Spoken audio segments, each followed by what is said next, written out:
Aplikasi penggerak elektrik, bagian-bagian serta fungsinya pada AC atau air conditioner. Pertama, kompresor. Kompresor merupakan unit tenaga dalam sistem AC. Kompresor akan memompa gas refrigeran di bawah tekanan dan panas yang tinggi pada sisi tekanan tinggi dari sistem dan menghisap gas bertekanan rendah pada sisi intake atau sisi tekanan rendah. Ada 3 kerja yang dilakukan oleh kompresor, yaitu yang pertama, fungsi penghisap. Proses ini membuat cairan refrigeran dari evaporator dikondensasi dalam temperatur yang rendah ketika tekanan refrigeran dinaikkan. Yang kedua, fungsi penekanan. Proses ini membuat gas refrigeran dapat ditekan sehingga membuat temperatur dan tekanannya tinggi, lalu disalurkan ke kondensor dan dikabutkan pada temperatur yang tinggi. Yang ketiga, fungsi pemompaan. Proses ini dapat dioperasikan secara kontinu dengan mensirkulasikan refrigeran berdasarkan hisapan dan kompresi. 2. Kopling magnet atau magnetic clutch. Upaya hubungan kompresor dengan motor penggeraknya dapat diputuskan dan dihubungkan atau pada saat AC dihidupkan dan dimatikan. Maka kita perlukan sebuah kopling magnet yang dipasang pada poros kompresor bersama roda puli. Bila saklar dihubungkan, magnet listrik akan menarik plat penekan sampai berhubungan dengan roda puli dan poros kompresor terputar. Pada waktu saklar diputuskan, pegas plat pengembali akan menarik plat penekan sehingga putaran motor penggerak terputus dari poros kompresor atau putaran mesin hanya memutar puli saja. 3. Kondensor. Kondensor di dalam sistem air conditioner merupakan alat yang digunakan untuk merubah gas refrigeran bertekanan tinggi menjadi cairan. Alat tersebut melakukan cara ini dengan menghilangkan panas dari refrigeran ke temperatur atmosfer. Kondensor terdiri dari koil dan fin yang berfungsi mendinginkan refrigeran ketika udara tertiup di antaranya. Kondensor ditempatkan di depan radiator yang pendinginannya dijamin oleh kipas. Untuk refrigeran jenis R134A menggunakan kondensor jenis parallel flow untuk memperbaiki efek pendinginan udara. Dengan cara itu, maka efek pendinginan udara dapat diperbaiki sekitar 15% sampai 20%. 4. Filter atau receiver dryer. Receiver dryer merupakan tabung penyimpan refrigeran cair dan ia juga berisikan fiber dan desiccant atau bahan pengering untuk menyaring benda-benda asing dan uap air dari sirkulasi refrigeran. Receiver dryer menerima cairan refrigeran bertekanan tinggi dari kondensor dan disalurkan ke katup ekspansi. Receiver dryer terdiri dari main body filter, desiccant, pipe, dan side glass. Cairan refrigeran dialirkan ke dalam pipa untuk disalurkan ke katup ekspansi melalui outlet pipe yang ditempatkan pada bagian bawah main body setelah tersaringnya uap air dan benda asing oleh filter dan desiccant. Kita dapat melihat gambar receiver dryer berikut ini. Filter atau receiver dryer mempunyai 3 fungsi, yaitu yang pertama menyimpan refrigeran, yang kedua menyaring benda-benda asing dan uap air dengan desiccant, dan filter agar tidak bersirkulasi pada sistem AC. Yang ketiga, memisahkan gelembung gas dengan cairan refrigeran sebelum dimasukkan ke katup ekspansi. 5. Saklar pengatur tekanan. Dual pressure switch dipasangkan pada refrigerant line di antara kondensor dan receiver dryer atau pada receiver dryer.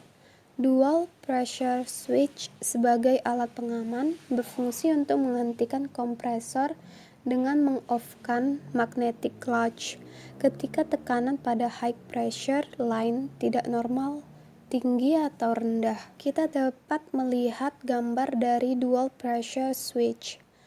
Low pressure, jika tidak ada refrigerant dalam sistem AC, switch ini akan terbuka sehingga memutus pengiriman listrik ke kompresor clutch.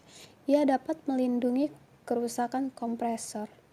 High pressure, ia mendeteksi tekanan refrigerant pada sisi tekanan tinggi. Jika tekanan yang ada lebih tinggi dari normal, maka switch akan terbuka dan memutus aliran listrik untuk menjaga agar tekanan sistem AC tidak melampaui batasnya. 6. Katup ekspansi. Tekanan zat pendingin yang berbentuk cair dari kondensor saringan harus diturunkan supaya zat pendingin menguap, dengan demikian menyerap panas dan berubah bentuk. Zat pendingin dari cair menjadi gas akan berlangsung dengan sempurna sebelum keluar evaporator. Untuk itulah pada saluran masuk evaporator dipasang katup ekspansi. Bekerjanya katup ekspansi diatur sedemikian rupa agar membuka dan menutupnya katup sesuai dengan temperatur evaporator atau tekanan di dalam sistem. Kita dapat melihat sistem kerja katup ekspansi di bawah ini. 7. Katup ekspansi jenis blok.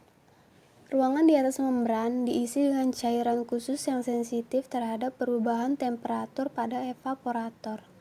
Bila temperatur evaporator rendah, tekanan cairan di atas membran tidak mampu melawan tekanan pegas. Katup jarum menutup saluran masuk ke evaporator. Penguapan zat pendingin terhenti dan temperatur evaporator naik kembali. Sebaliknya, pada saat temperatur evaporator naik, tekanan cairan di atas membran akan naik pula sampai melebihi tekanan pegas. Katup terdorong ke bawah, saluran terbuka, suhu evaporator turun kembali, demikian seterusnya. 8. Evaporator. Zat pendingin cair dari receiver dryer dan kondensor harus dirubah kembali menjadi gas dalam evaporator. Dengan demikian, evaporator harus menyerap panas. Agar penyerapan panas ini dapat berlangsung dengan sempurna, pipa-pipa evaporator juga diperluas permukaannya dengan memberi kisi-kisi atau elemen dan kipas listrik atau blower, supaya udara dingin juga dapat dihembus ke dalam ruangan. Rumah evaporator bagian bawah dibuat saluran atau pipa untuk keluarnya air yang mengumpul di sekitar evaporator akibat udara yang lembab. Air ini juga akan membersihkan kotoran-kotoran yang menempel pada kisi-kisi evaporator, karena kotoran itu akan turun bersama air. 9. Termostat. Jika suhu pengabutan refrigeran menurun di bawah 0 derajat Celcius, maka akan terbentuk pembekuan atau frost pada fin evaporator, dan hal ini menyebabkan menurunnya aliran udara serta kapasitas pendinginan menurun. Untuk mencegah seperti pembekuan atau frosting ini, dan agar temperatur ruangan dalam keadaan dapat disetel sesuai dengan suhu yang diinginkan, maka termostat dipasangkan. Alat berupa saklar ini terpasang pada evaporator case dengan pipa kapilernya terpasang dan terbungkus rapat pada pipa saluran masuk evaporator. Termostat dihubungkan ke magnetic clutch pada kompresor secara seri. Termostat akan melepaskan magnetic clutch ketika temperatur permukaan evaporator fin ada di bawah sekitar 1 derajat Celcius dan akan menghubungkan magnetic clutch dengan kompresor ketika suhunya telah mencapai lebih dari 4 derajat Celcius.